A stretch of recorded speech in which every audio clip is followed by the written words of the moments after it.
So, when we started this whole thing, you said that Star Trek the Motion Picture sucked.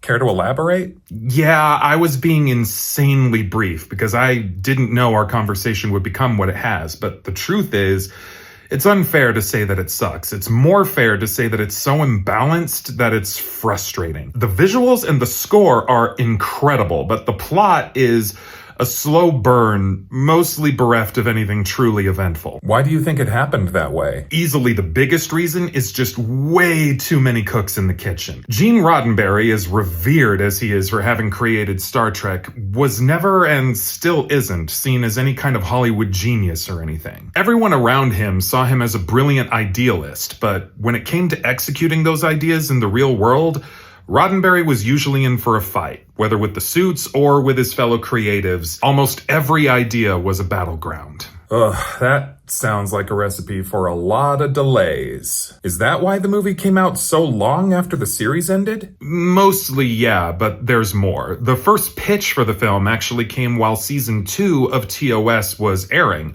in 1968. That was the year 2001: A Space Odyssey came out, which ended up having a huge influence on the entire genre, including this film. After TOS was canceled for low Nielsen ratings in 1969, though, much of the momentum for the idea of a movie was lost, but Paramount remained open to considering it if the vision for it was compelling enough. It's just that compelling Paramount in a world where 2001 already existed turned out to be nearly impossible. Why was that, you think? It made them a bit too ambitious. It wasn't enough for TMP to be inspired by 2001.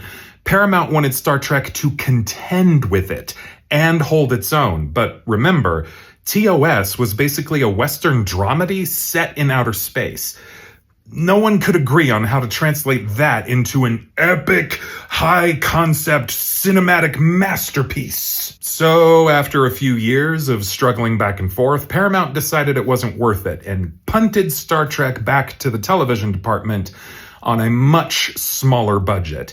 That's how we got the animated series in 1973. Oh yeah, that whole thing. That didn't really catch on, did it? Not really, no. It was canceled after 2 seasons. However, it kept Star Trek in the conversation at Paramount. Finally, in 1976, Paramount approved a deeply contested script for a Star Trek film called Planet of the Titans. It was to be directed by Philip Kaufman and would feature Kirk and company accidentally time-traveling to prehistoric Earth and teaching Neanderthals how to make fire. Are you not kidding? That sounds like a bad joke. Look it up. It's insane. It got as far as casting and pre-production, but Roddenberry and Kaufman couldn't stop fighting each other about it. And then came 1977, and with it, the absolute nuclear hit that was Star Wars Episode 4, A New Hope. That freaking movie was so impactful that the creatives at Paramount basically considered the sci-fi movie market cornered at that point. And they wanted to pull out entirely, starting with Star Trek. But Paramount's executives had gotten trapped in a sunk cost vortex, so rather than scrap the whole project, they tried once again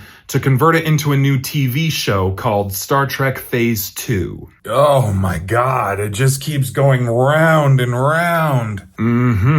By this point, Leonard Nimoy had had enough and flat out refused to reprise Spock in a new show.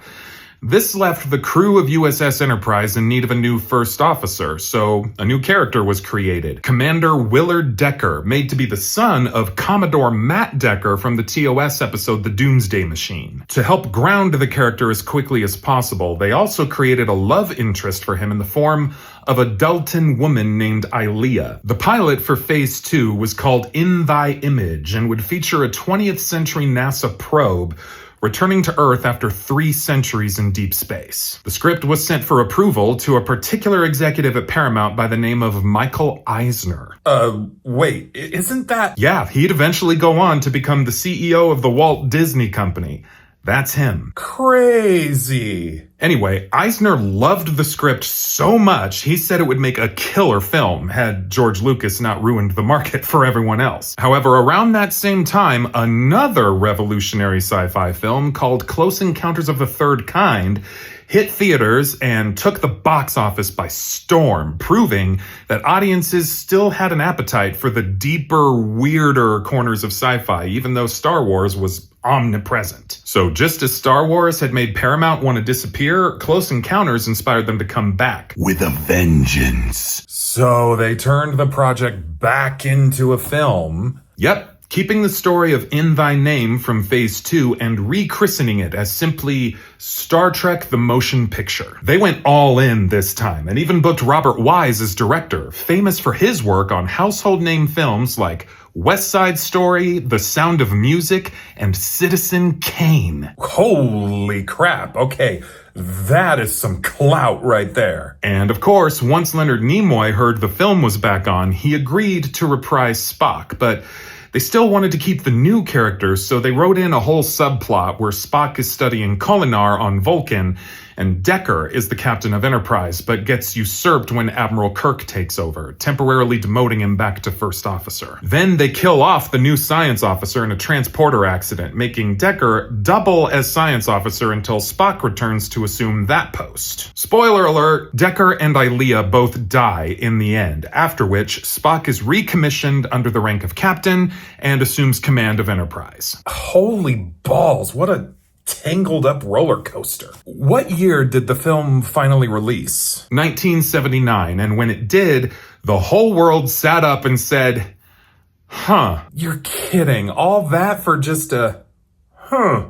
Don't get me wrong, the numbers were very good. The motion picture became the 5th highest grossing film of 1979 and was nominated for 3 Oscars: art direction, visual effects, and the unforgettable score by Jerry Goldsmith. Side note, as a musician myself, I could probably spend an entire 10-minute video just gushing about this freaking score. But I digress. But audiences and critics alike were justifiably harsh on certain things, especially the pace. Right, you mentioned the pacing as one of the worst ever. Why? This is where 2001's influence really shows up in a sort of clumsy way. There's a sequence where Kirk boards Enterprise by shuttlecraft, and the shuttle's journey from the station to the dry dock takes several minutes, where all you see is the ship and Kirk's reactions to seeing it, and all you hear is the music. Literally nothing happens. It's pure vessel worship for the 2nd-gen refit Enterprise. Didn't you say that was your favorite ship? Okay, fine. This boring sequence might be why I love the ship so much, but whatever. Then, when Enterprise finally meets up with the primary antagonist, a colossal probe called V'ger,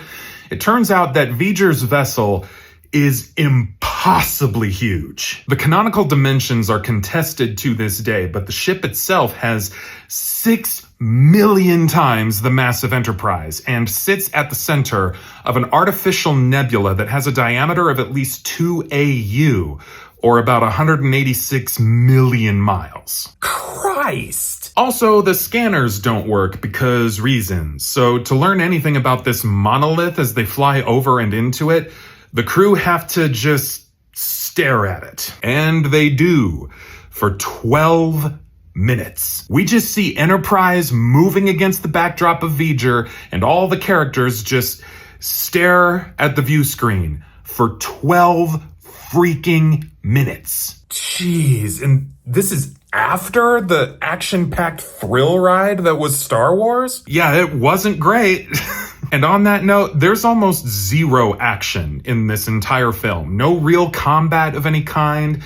It's more like a giant mystery or a challenge of diplomacy. Not much humor either, and 100% of the humor that does arrive comes exclusively from Dr. McCoy, who has like 30 lines in the whole thing. There's just never any momentum, you know? No matter how incredible the music and visuals are, they can't be good enough to carry a 2-hour story that simply never accelerates. I see what you mean about it being imbalanced. I know the plot was slow, but was it at least thought-provoking or something? Kinda? It's real thin, though. The whole premise is There's this gigantic, super powerful thing headed for Earth. Find out why. That's literally the whole premise. So they spend over 2 hours just trying to figure out what it is and why it's heading for Earth?